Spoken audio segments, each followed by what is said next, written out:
By the time most people reach their mid-30s, almost everything about them is already set. Their habits, their emotional reactions, even the way they see the world. Think about that for a second.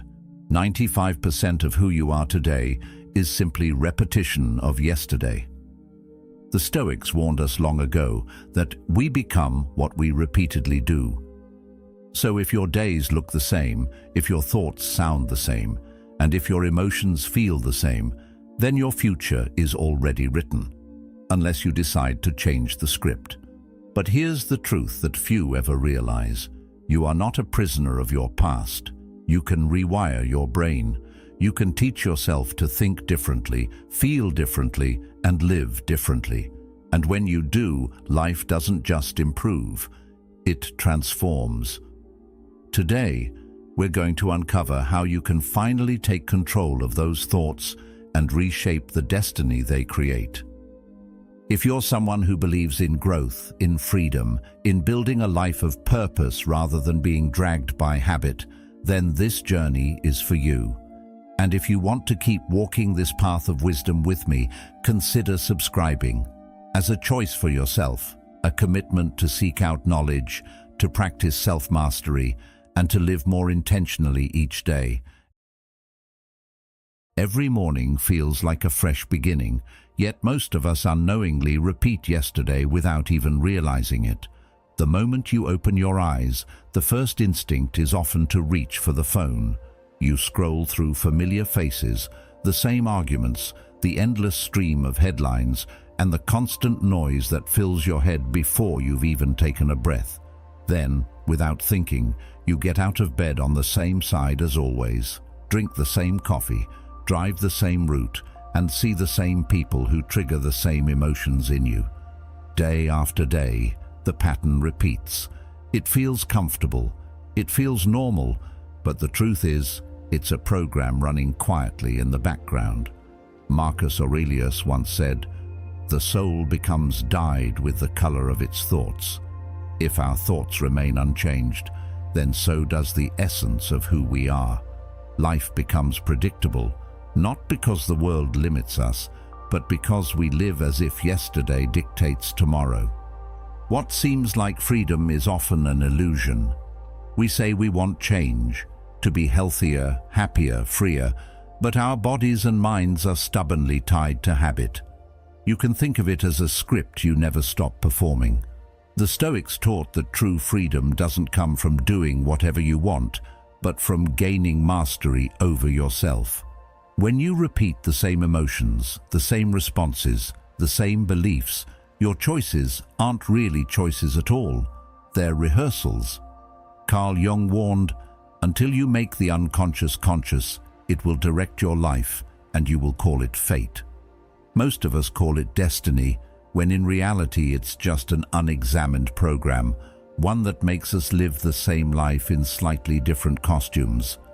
The danger isn't only in the routine itself, but in the emotions we attach to it. Every memory carries a feeling, and when you begin your day by recalling problems or disappointments, you instantly drag the past into the present. The mind doesn't let go easily. It clings to what is known, even if what is known hurts you. Seneca once said, "We are more often frightened than hurt, and we suffer more in imagination than in reality." Those fears and sorrows from yesterday don't exist anymore, yet the imagination paints them vividly, and the body reacts as if they're still happening now. You feel the weight, you relive the sting, and before long, your state of being is once again colored by memories that should have been left behind. Think about how the cycle works. A single anxious thought sparks a physical reaction, tension in your chest, a knot in your stomach, and that reaction convinces your brain the thought was real. One feeds the other until it's no longer clear which came first. At that point, you aren't simply experiencing stress, you've become stress itself. This is why change feels so unnatural. It isn't just about breaking habits of what you do, it's about breaking habits of what you feel. Stepping outside that pattern is uncomfortable, And that discomfort is precisely why so many avoid it. The body prefers the familiar, even if the familiar is suffering. The moment you decide to respond differently, to withhold blame, to stop repeating guilt, it feels wrong. That inner resistance whispers convincing lies. Start tomorrow. You can't change. This isn't who you are. But that voice is not truth. It is history. Plato observed, the first and greatest victory is to conquer yourself. The battle is not with the world, but with the pull of the familiar. To step into the unknown is to step into life itself, and though the body resists, it is the only way forward. Stress magnifies the cycle. Unlike animals that return to peace once danger passes, we humans can summon fear with thought alone. A deer outruns a predator and returns calmly to grazing. But a human remembers an insult, replays it, and reactivates the entire stress response again and again. The body, built for balance, cannot endure permanent emergency mode. Epictetus reminded us, it's not what happens to you, but how you react to it that matters. Most of us are reacting to what no longer exists, and in doing so, we create new wounds where none should be. Stress becomes not a passing state, but a lifestyle, and eventually a disease. Yet if thoughts can make us sick, thoughts can also make us well.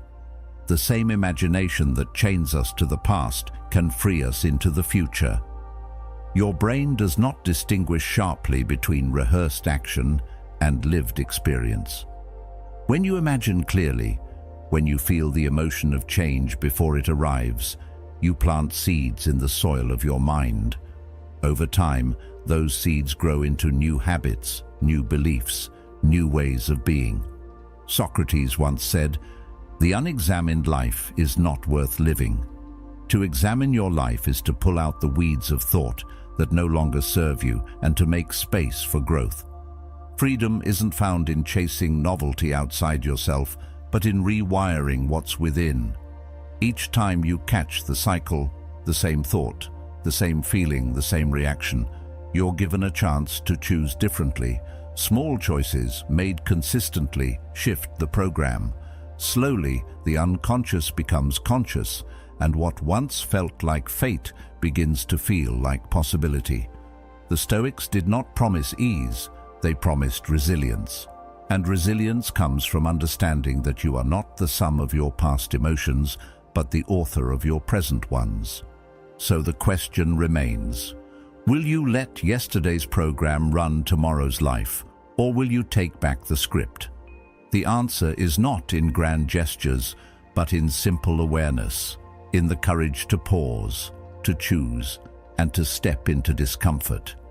Because on the other side of discomfort lies freedom, and freedom has always been the true purpose of the examined life. We often believe that the choices we make every day are born out of free will. We tell ourselves that we're in control, that when we decide to start a new habit, change a behavior, or even reshape the course of our lives, it's entirely up to us. And on the surface, that feels true. You might wake up one morning with a strong desire for something different, whispering to yourself, I want to be happier, I want to be healthier, I want to change. But here's where it gets complicated. The conscious mind may want those things, but the body is not easily convinced. The body has been trained by years of repetition, by cycles of emotions and experiences that have etched themselves into its memory. It doesn't listen to what you say you want, it listens to what it has practiced for decades. Think of your body as a stubborn animal that has learned only one path through the forest. You can stand at the edge and point in a new direction, but the animal, out of habit, will return to the same trail it has always walked. That trail is familiar. It feels safe, even if it leads to pain. Stress, guilt, doubt, frustration. These are languages the body speaks fluently. And because the familiar always feels easier than the unknown, the body will tug at you, dragging you back into old patterns, no matter how loudly your mind cries for change. The problem is not that you lack the desire to improve, but that desire alone isn't enough to overcome what has been wired into you. Years of living the same way create emotional grooves so deep that you slip back into them without thinking. You can decide to stop complaining, but the moment discomfort arises, your tongue moves faster than your resolve. You can swear you'll no longer let fear control you, but the instant life feels uncertain, fear rushes back like an old friend you can't quite ignore. This is why so many people feel stuck, torn between the life they want and the life they keep repeating. They mistake willpower for freedom, when in reality, freedom comes from rewiring. The Stoics were clear on this point. Freedom is not about doing whatever we want whenever we want. It's not about chasing comfort or avoiding pain. Epictetus said, "No man is free who is not master of himself." Freedom comes when we no longer serve the emotions and habits that enslave us, when our choices are not dictated by fear, by impulse, or by the pull of the familiar. And this mastery does not come from a single decision. It comes from daily practice, from stepping into discomfort again and again until the unfamiliar becomes the new familiar. Consider how often you've promised yourself you'd change tomorrow. The body resists today, so you compromise with the idea of later. I'll start eating better next week. I'll leave this toxic relationship after the next fight. I'll pursue my dream when the timing is right. But the truth is, tomorrow rarely comes. The program speaks with the voice of delay, convincing you that you'll act in the future while ensuring you remain trapped in the present. This illusion of free will explains why so many people wait for a crisis before they truly change. Pain jolts them out of the comfort of routine. Loss, illness, heartbreak, or tragedy shakes the body enough to allow the mind a chance to redirect it. But why wait for disaster? The choice to rewire yourself doesn't have to be forced upon you. It can be chosen in a moment of clarity, in the recognition that if you don't act now, the same patterns will rule the rest of your life. Seneca once said, "It is not that we have a short time to live, but that we waste a lot of it." Wasting life doesn't only mean idleness, it means repeating the same cycle until time has slipped away. What's difficult about this path is that it demands honesty. You must admit that the life you call your own may, in truth, be mostly rehearsed. That honesty is uncomfortable, but it is the starting point of freedom. When you feel the body pulling you back into anger, into self-doubt, into endless distraction, you must pause and see it clearly. You must remind yourself that this pull is not who you are, but simply the program doing what it knows best. Each time you resist the pull, even in the smallest ways, you weaken the illusion that the program is in control. It may be as simple as not picking up the phone the moment you wake up, or choosing to respond with patience instead of irritation when someone pushes your buttons. These moments may seem small, but they accumulate. Slowly, the stubborn animal learns a new path through the forest. Slowly, the body learns to trust the mind again. And when that happens, free will is no longer an illusion, it is a living reality. True change is less about forcing your body to obey and more about teaching it to follow a new rhythm. It is about rewiring thought by thought, emotion by emotion, until what once felt impossible becomes natural.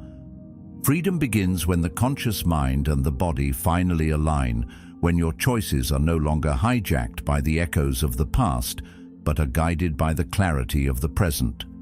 That is the gift of self-mastery, and that is where real free will begins.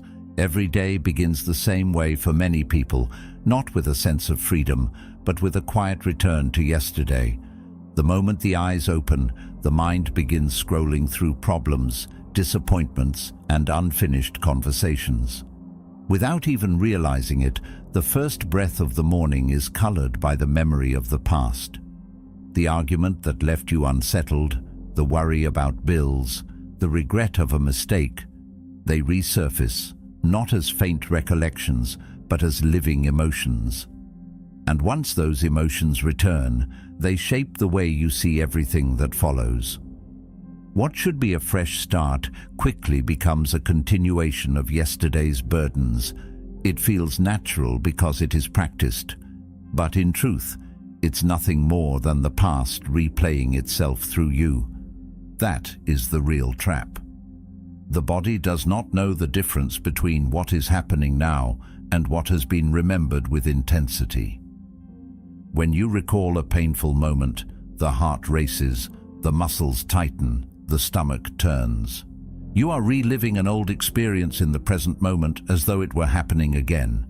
And the more often you do this, the more your nervous system learns to respond to memory as though it were reality. Epictetus was right when he said, "We suffer more in imagination than in reality." So much of the pain that weighs you down is not being caused by life in this very moment, but by the mind's insistence on carrying yesterday into today. It is easy to underestimate the cost of this cycle. Each remembered hurt becomes a lens, and through that lens, you interpret your entire day. If you wake up thinking about betrayal, trust will seem impossible. If you wake up rehearsing failure, opportunity will feel out of reach. The past acts like a filter that colors every present experience with its own shade. And soon, the present is no longer truly present. It is only the past in disguise. Marcus Aurelius once observed, "The happiness of your life depends upon the quality of your thoughts." If those thoughts are borrowed entirely from memory, happiness remains locked away, held hostage by what has already happened. The deeper danger is that these repeated memories harden into identity. Recall a disappointment long enough, and you no longer see it as something that happened. You see it as who you are. The sadness becomes your nature, the anxiety becomes your normal, the resentment becomes your personality. And because the mind and body grow used to these emotions, they resist any attempt to move beyond them. This is why people find it so difficult to create new futures. If the mind is always staring at the past, then the body is always feeling the past. And together, they recreate the same experiences over and over again. You can say you want change, but if your emotions are anchored to yesterday, you will only end up repeating what you know. It is like walking in circles and calling it progress. The Stoics warned us about this tendency, to be enslaved not by others, but by our own habits of thought. To see how strong this prison is, think of a time when you tried to move forward but felt chained by hesitation. A person may leave a harmful relationship, yet still wake each morning with the weight of its pain. Another may step into a new opportunity but carry with them the voice of doubt formed years before. In both cases, the past is not gone. It is active, it is alive, and it rules the present moment. The bars of this prison are built not of steel, but of memories rehearsed too often. And yet, this cycle is not permanent. Just as thoughts of the past can be replayed, thoughts of the future can be rehearsed. The brain cannot always tell the difference between what is imagined vividly and what is experienced. This is why envisioning a different life, one built on new emotions and new responses, can begin to rewire what feels automatic. The work is not easy because the past feels comfortable even when it hurts. Familiarity tricks us into mistaking suffering for safety, but growth demands discomfort. To step outside the prison of memory requires the courage to sit with unease, to resist the urge to define yourself by old emotions, and to practice new ones until they begin to feel real. Every morning offers this chance.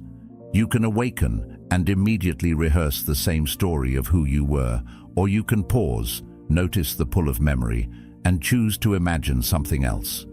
It might be only a moment of calm, a breath of gratitude, or a vision of the person you want to become. Small acts, repeated, begin to shift the weight of the past and open the door to the future. The prison is strong, but it is not absolute. And once you realize the key has been in your hand all along, you can finally step beyond yesterday and begin to live today as it was meant to be lived, free, open, and unchained. A single thought can feel harmless at first, a flicker of worry passing through the mind, but left unchecked, it plants itself deep, and almost instantly the body begins to respond. The heart rate rises, the muscles tighten, the breath shortens. What began as a mere idea now feels like a real threat. Anxiety is born not from the world outside, but from the picture painted inside. And here lies the trap. The anxiety then confirms the thought that created it. The mind says, "See, you are in danger," because the body is trembling as if it were true.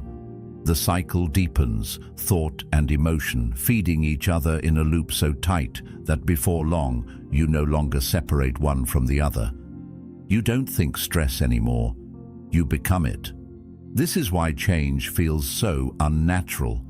It is not just about resisting a habit of action, skipping the cigarette, avoiding the gossip, breaking the routine.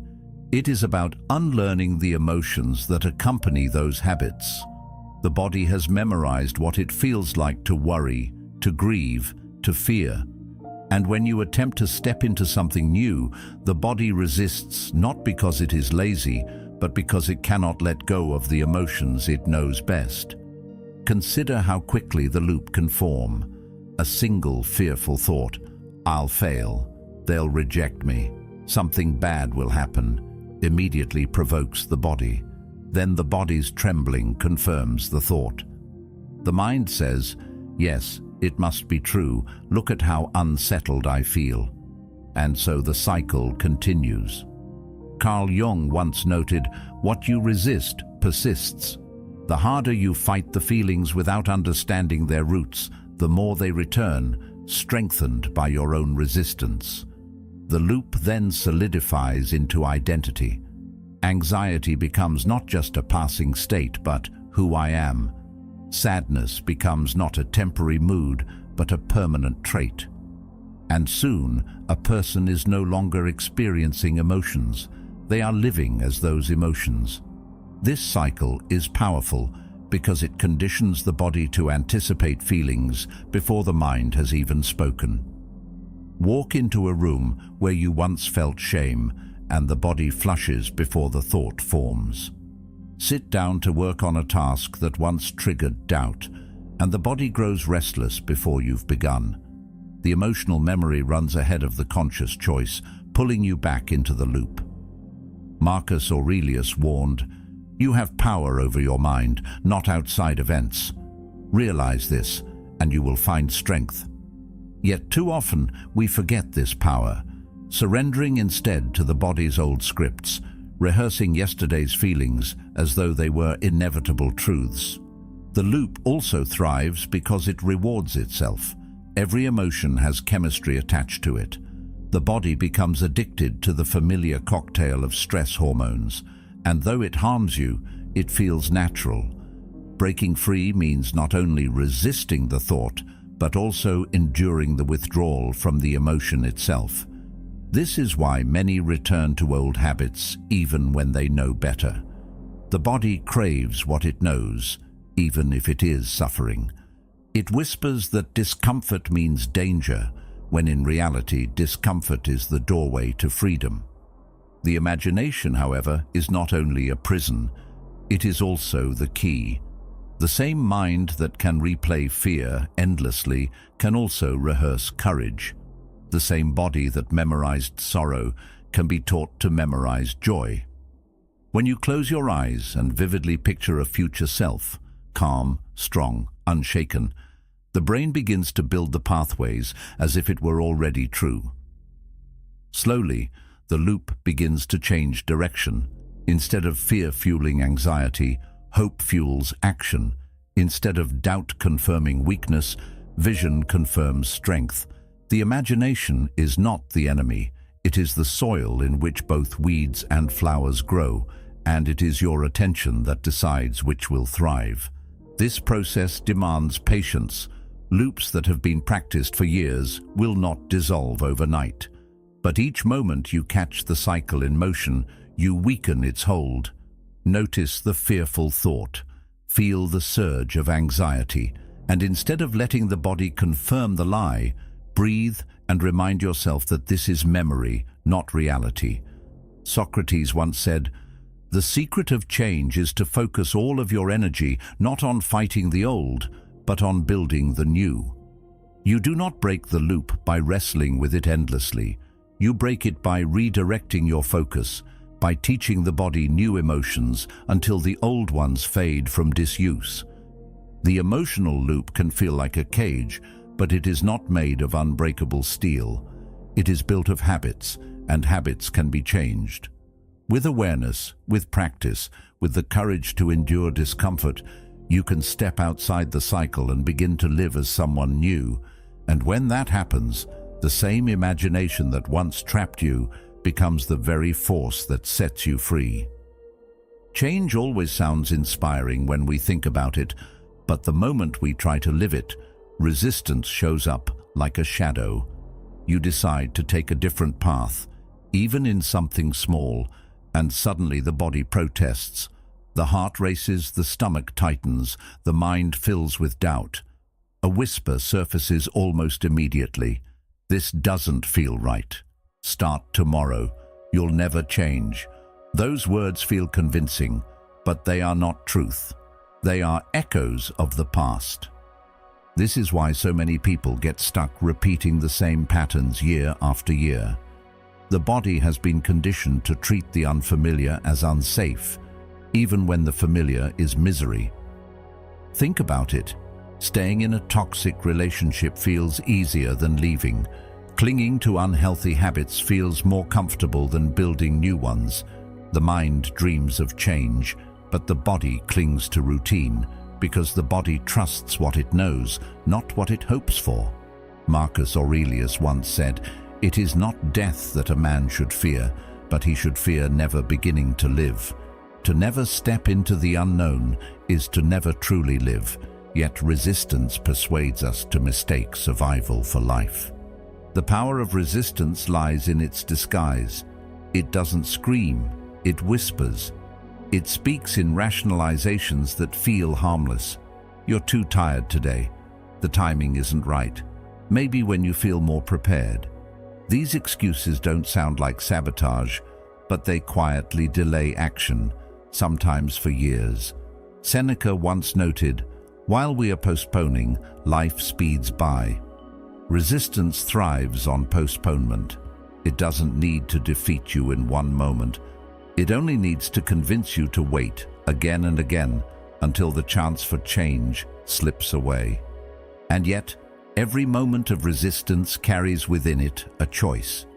You can surrender to the familiar, or you can step into the unknown and endure the discomfort that comes with it. Discomfort is not the enemy. Discomfort is the proof that you are moving beyond the boundaries of your old self.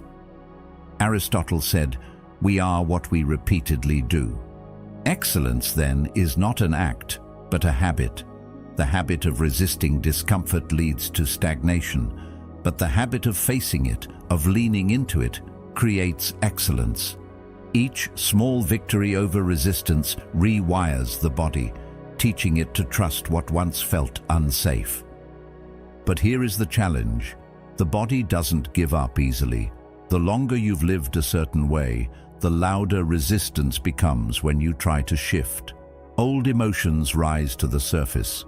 Guilt, shame, fear, they all rally together to pull you back into the familiar. It feels as though you are betraying yourself, but in truth, you are only betraying the version of yourself that has kept you small. Think of resistance as the threshold guardian. In every myth, the hero encounters a gatekeeper before stepping into a new world. That figure exists to test resolve, to make sure the hero truly wants the transformation ahead. Resistance is your inner gatekeeper. Its job is not to destroy you, but to challenge your determination. If you recognize it for what it is, you stop mistaking it for truth. Instead, you see it as a sign that you are moving in the right direction, that growth is near. The paradox of resistance is that it often grows strongest just before a breakthrough. When you are closest to change, the pull of the familiar feels most intense. The body begs to return to what it knows. The mind invents reasons to stop. But if you can endure this moment, if you can breathe through the panic, quiet the excuses, and take even a single step forward, the hold of resistance weakens. Each time you push past it, the unknown becomes less threatening, and the familiar loses its power over you. Over time, what once felt impossible begins to feel natural. The new becomes familiar, and resistance fades, but it never disappears completely. At each stage of growth it returns, whispering again, testing again. That is not failure, that is life. The work of change is not about eliminating resistance, but about building the strength to move forward even when it appears.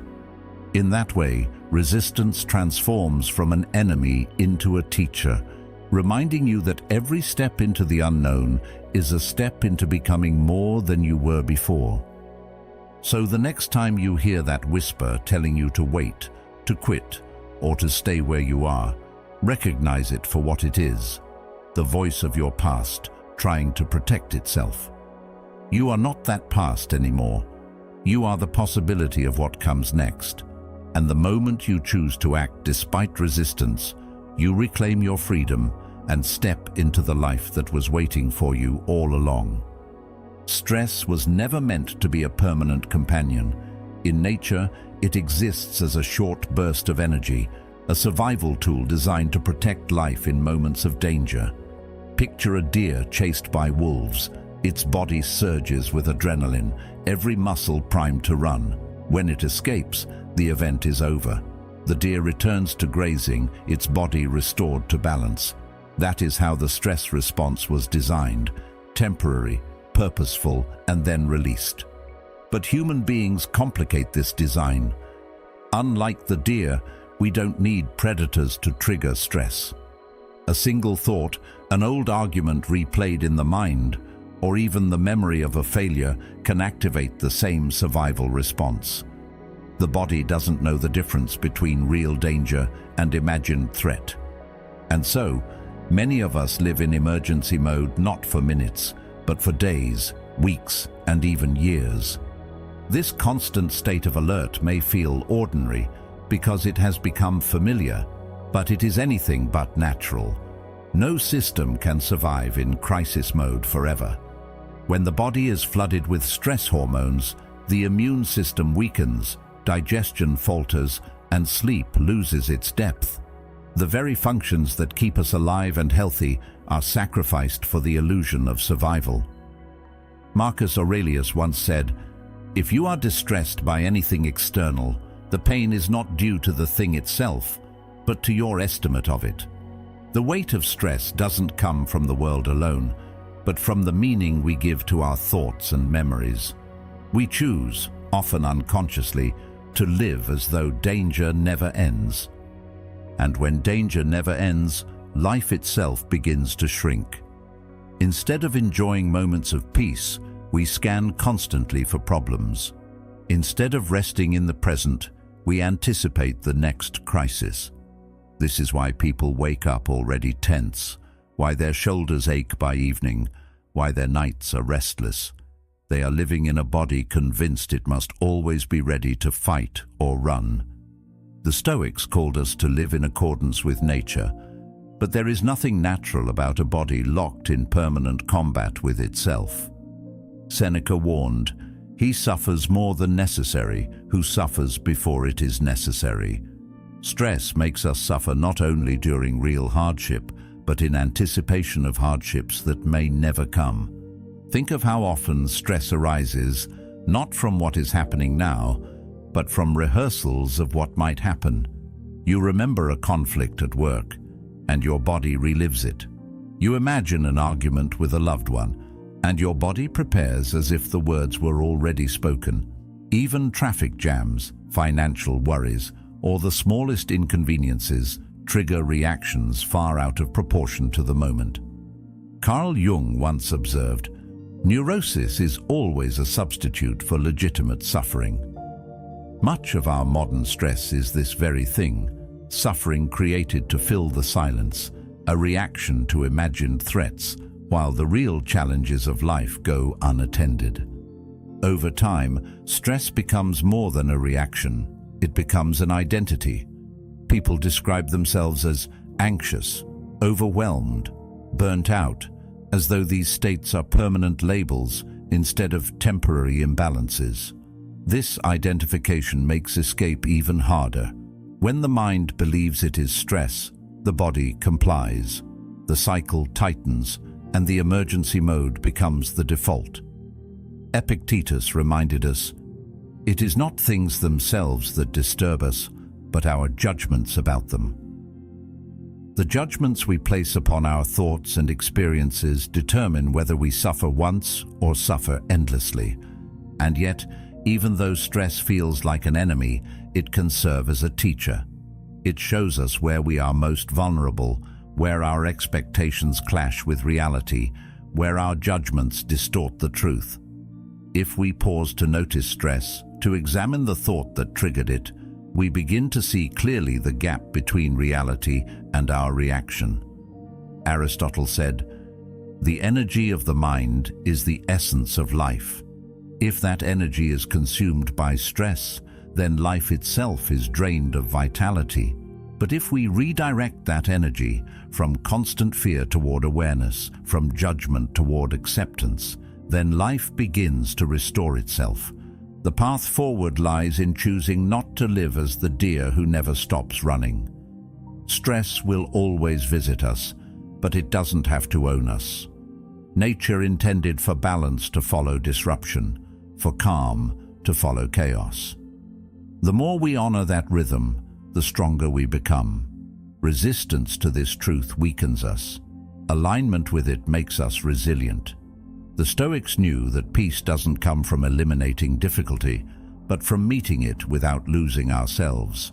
Stress may be the silent destroyer when left unexamined, but once understood, it becomes the signal that it is time to return to balance.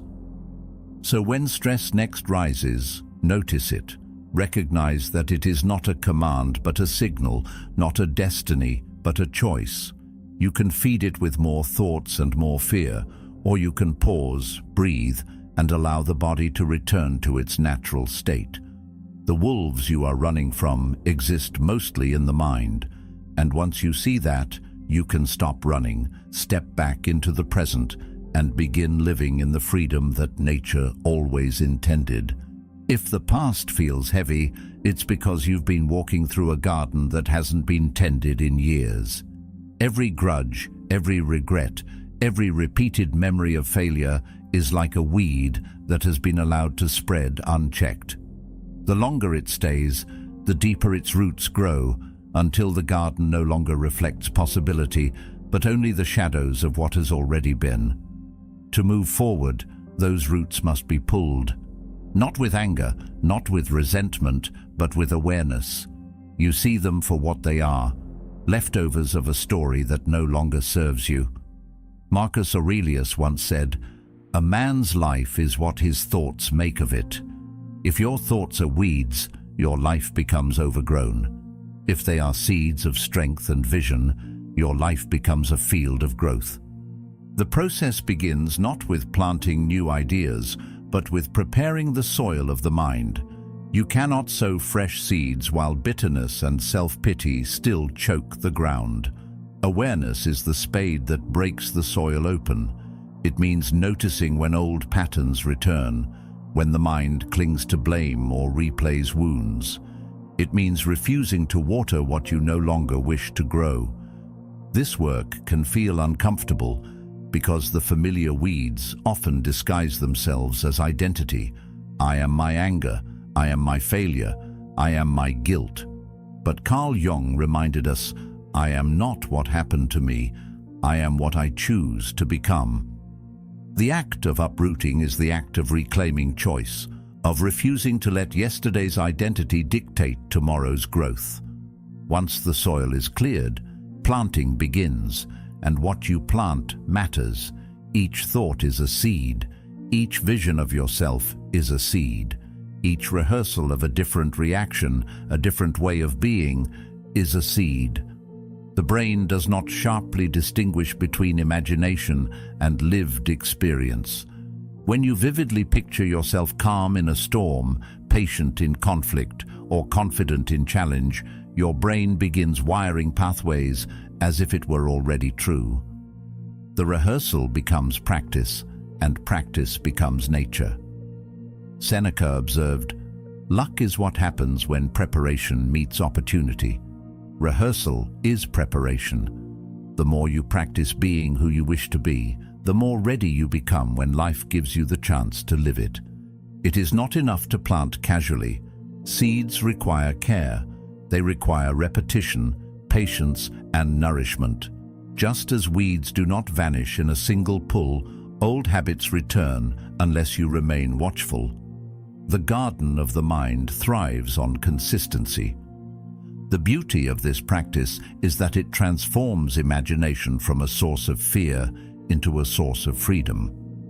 Earlier in life, imagination may have replayed failures or magnified fears. Now, it becomes a stage for rehearsing strength, for living tomorrow before it arrives. Epictetus once wrote, "First say to yourself what you would be, and then do what you have to do." This is the essence of planting the future, to decide in advance the shape of the person you wish to become, and then to live each day as practice toward that vision. But planting the future requires patience with imperfection. Not every seed grows at once. Not every day feels victorious. Some mornings, the old weeds return, whispering that nothing has changed. This is natural. No garden transforms overnight. The discipline is not in demanding immediate results, but in trusting that repetition will bear fruit. There will be setbacks, days when you feel yourself slipping into anger or doubt, moments when the weeds of the past push through the soil again. But even this is part of the process. Every act of awareness, every time you pull a weed, you strengthen your ability to grow. Over time, you notice the weeds less, because the seeds you planted now bloom stronger. What once felt forced begins to feel natural. What once felt like effort becomes identity. In this way, planting the future is not a one-time act, but a lifelong practice. It is the daily decision to see yourself not as the product of your past, but as the gardener of your becoming. Each thought, each choice, each rehearsal is another seed. And with enough patience and care, the garden of your mind reflects not where you've been, but where you are going. The past may be full of weeds, but the future is always fertile ground waiting for you to plant something new. Freedom is a word that sounds beautiful, but living it is far more demanding than we often admit. Most people imagine freedom as doing whatever they want, whenever they want, but the Stoics understood it differently. They knew that freedom was not the absence of obstacles, but the mastery of oneself in the face of them. It is not about comfort, it is about resilience. To rewire your brain is to accept that discomfort is part of the process, that growth requires stepping outside of the familiar and into the unknown. This mastery begins with something deceptively simple, the refusal to let old emotional reactions rule your present. Think about how many people let a single moment of anger, sadness, or fear shape not just a mood, but an entire day. Then, when repeated, those moods turn into temperaments. Over time, those temperaments harden into traits. The person who once had a passing frustration becomes known as bitter. The person who once felt anxious becomes defined as anxious. This is how identity is formed, not through conscious choice, but through repeated surrender to reactions. Seneca warned, He who is brave is free. Bravery here means not letting the storms of emotion dictate the direction of your life, but instead having the courage to shorten their grip and return quickly to balance. Of course, this work is not easy. The past clings tightly, whispering to you in the form of old habits and familiar pain. Resistance rises the moment you attempt to act differently. But Carl Jung observed, there is no coming to consciousness without pain. To rewire your brain is to endure the discomfort of change, to sit with the unease that comes when you no longer give in to the emotions that once defined you. It is in those very moments of struggle that the brain begins to learn a new way of being. Each time you resist the pull of the past, even for a few seconds longer than before, you carve a path toward freedom. The work of freedom is not grand or dramatic. It is found in the smallest choices, repeated daily. Choosing not to react in anger when provoked, choosing to breathe before speaking, choosing to notice the voice of doubt without letting it decide your actions. Over time, these small acts accumulate, rewiring the brain to respond differently. But what does it mean to live forward? It means allowing the mind to guide the body instead of the other way around. It means creating a vision of who you wish to be, rehearsing it in thought, and then aligning your actions with that vision until it becomes your nature. And yet, freedom is never final. It is not a prize you win once and keep forever. It is a practice, renewed daily. Just as weeds return to any garden left untended, old habits and emotions will try to creep back into the mind. The work of freedom is the work of vigilance, noticing when you are slipping back into old loops and choosing again to return to the present. Over time, these choices reshape the very architecture of your brain until freedom feels less like effort and more like nature. So freedom, in the Stoic sense, is not comfort. It is not the absence of struggle. It is the ability to carry yourself through struggle without being broken by it. It is the resilience to feel pain without becoming it, to face uncertainty without collapsing into fear, to remember the past without being chained to it. True freedom begins when the mind no longer drags the soul backward, but teaches the body how to live forward. And once you taste even a small measure of that freedom, you realize it was never about escaping life, but about finally living it as it was meant to be lived, with strength, clarity, and the courage to be fully awake. Freedom is not waiting somewhere in the distance. It begins the moment you choose to no longer be ruled by the past. Every thought you guide, every emotion you shorten, every habit you reshape is proof that you are stronger than the program that once held you. The Stoics reminded us that the true measure of a life is not comfort, but resilience. Carry that with you, and you'll discover that the future is not something to fear. It is something you are planting right now. If this message spoke to you, stay with us and watch one of the suggested videos on your screen to continue this journey of self-mastery and growth. Thank you for being a part of Stoic Journal. Your path to freedom is only just beginning.